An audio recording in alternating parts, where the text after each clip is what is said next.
I have lived in the United States of America for 44 years, many, many years. Since 1981, I've lived in this country continuously. And I've only taken 2 breaks, or 3 breaks to leave the country. Once in 1989, I went back to Belize for a week. And then after that, I think early 1990s, I went to Nevis, St. Kitts with my mother, and we went to a family reunion in that island country. And I got a chance to go into Canada for an hour. Yeah, maybe 5 years ago. Went out across the bridge at the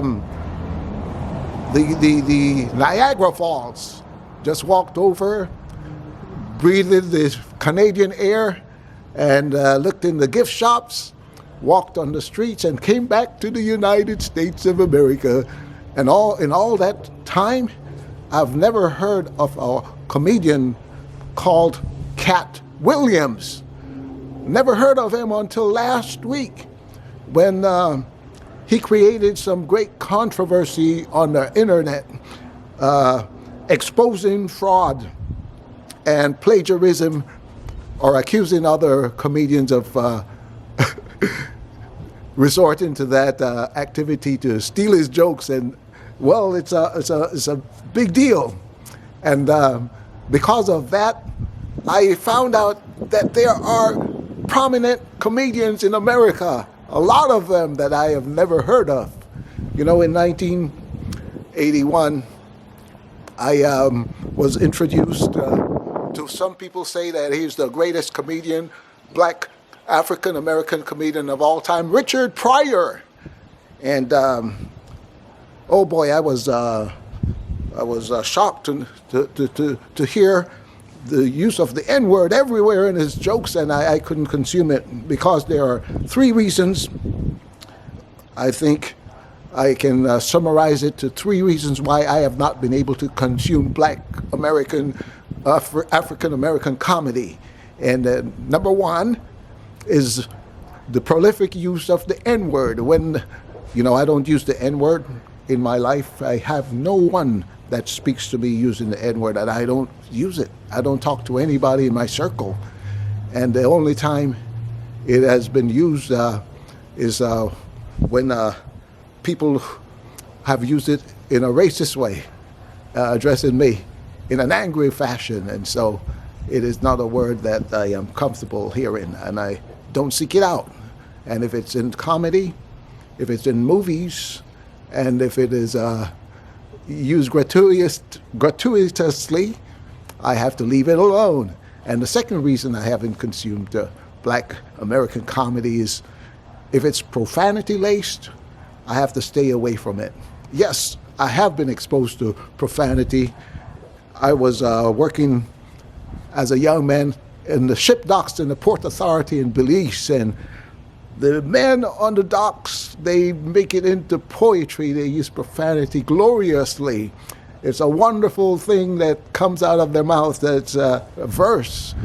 It's polished. It's great to listen to, but it's bad for me because I would go home at night after work, and the words would just be bouncing all over my brain, in my head, and I couldn't get them out, and I was afraid that I would be walking and talking or just speaking to someone, and these words would come out of my mouth, and I would shame and shock myself. So I avoid it. But I think that is the place that I've heard the curse words used in the best combination of expression and phrases that I've ever experienced. And African-American comedians have to concede. They have to bow down because the Belize guys at the dock, they are speaking and cursing at a superior, their expletive language is a superior or a higher category. So if comedy is laced with profanity, I cannot consume it. That's why I haven't been able to watch the movies Friday, Sunday, Rush Hour, Eddie Murphy movies, specials, and Medea. Well, that's another thing. That's coming to the third criteria. The reasons I don't consume black movies and comedies because I am not. I don't have a lot of exposure to television. I didn't have television as a young man, as a child growing up in Belize. And when I came to this country in 1981, I had limited exposure to television. And by the late 1980s, I don't have a television anymore. Even today, I don't have a television. I consume my movies or whatever. I have to do it on the computer or in my iPad, and I don't really have a lot of time. For example, I watched a Christmas movie by Eddie Murphy called Candy Lane, and it took me 5 days to view it. I used to be a sports fanatic, and that is one of the main reasons I stopped television, because in Oakwood College, when I was out there, it's a HBCU college in Huntsville, Alabama. I was addicted to sports. I would go to a place called Showbiz Pizza Place. It's like a Chuck E. Cheese that we have here in Southern California. I'd spend days, whole days, hours and hours watching sport events, and yeah, I had to cure myself, and that's why I don't watch television anymore. I wasted too much of my life in nonsensical viewing of sports when I should have been out, doing my workouts and getting in my long run and training to be an athlete myself. Yeah, I wasted my time. So I am not really starving for comedy by not watching the professional black comedians on the tour or on the circuit or on TV, because I have a lot of funny people in my life. When I was a little boy, of course, my dad, my father, he was the funniest and the smartest person man that I knew. And he had my brothers and I laughing all the time, cracking up. And my dad had a special knack of doing impersonations. He could impersonate black men, Indian men, and white men, especially those with British accents, because that's the world that my dad was a part of. And my brothers are funny. Michael, my older brother in Belize, when I talk to him on the phone, man, he always have me laughing for some reason, for something he says. Yes, and Lloyd is a funny guy. He has his own brand of humor, and he's a public speaker too, but I don't think he does stand-up comedy, but he's funny. And Stanley tries to be a little more serious nowadays, but when he was a little boy, especially when he was in kindergarten, at lunchtime and at break time, at recess, my brothers and our classmates would come around, and Stanley would have us rolling in the grass because he was talking crazy, ridiculous talk. And it was so humorous.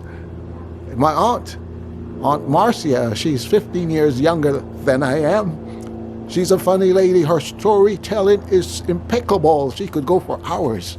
And I don't think she is practicing these jokes and punchlines and no, she's not practicing at home. It's just a natural ability she has to articulate.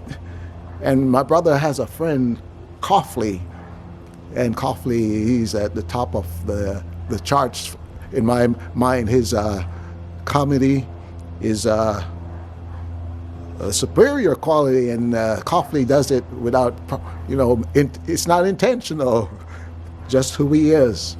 And there's a local elder, Lenton Butler, and he had us all cracking up at a eulogy, obituary, just about 2 months ago. Yeah, He's a funny guy all the time. And he lives in another state right now, but whenever he comes and he's in the pulpit preaching or saying, giving a testimony, or just speaking, you know that you're going to be getting a good laugh out of it. One day, it was in 1984 and 1985, I almost got my chance to become a world famous comedian myself. Yeah, this is how it happened. Yeah, we were out there. There were three of us out at HBCU College, Oakwood College in Huntsville, Alabama. I was telling you about this college just a minute ago. Well, we were out there. Stanley Dixon, he is an ex-Navy, I believe. He was already doing comedy on the tour or on the circuit in local comedy venues in Los Angeles. And Michael Flowers, he was the voice, the cool voice at Oakwood College Radio, WOCG at night. And he was a public speaker and a radio personality, so we knew that he had his delivery up to snuff. And well, what happened is that summer they were working as camp counselors at a park, at a camp. It's a camp, a summer camp for a Christian summer camp. It was Camp Cedar Falls, about 90 miles or 90 minutes away from Los Angeles, up in the hills. And what happened is they were out there for the summer, Stanley and Mike, or Mike and Stan, and they were cracking it up.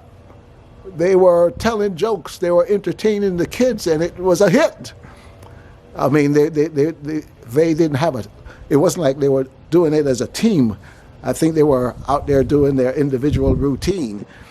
Anyway, so we are about finished out there. They are finished with summer camp, and they're ready to come out to Los Angeles, to the Comedy Store on Sunset Boulevard, to put it to the test, their comedy act, their routine. And I don't know why I thought that I was ready to do something because I didn't have a polished